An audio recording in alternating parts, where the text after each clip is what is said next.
पुष्पाक्षतैः सह करुणां कुरु मे देव गृहाणाह्यं नमोऽस्तु ते।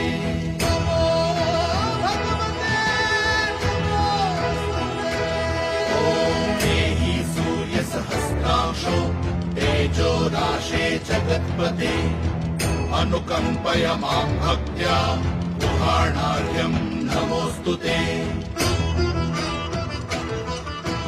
तापत्रयहरं दिव्यं परमानन्दलक्षणं तापत्रयविमोक्षाय तवार्घ्यं कल्पयाम्यहम्।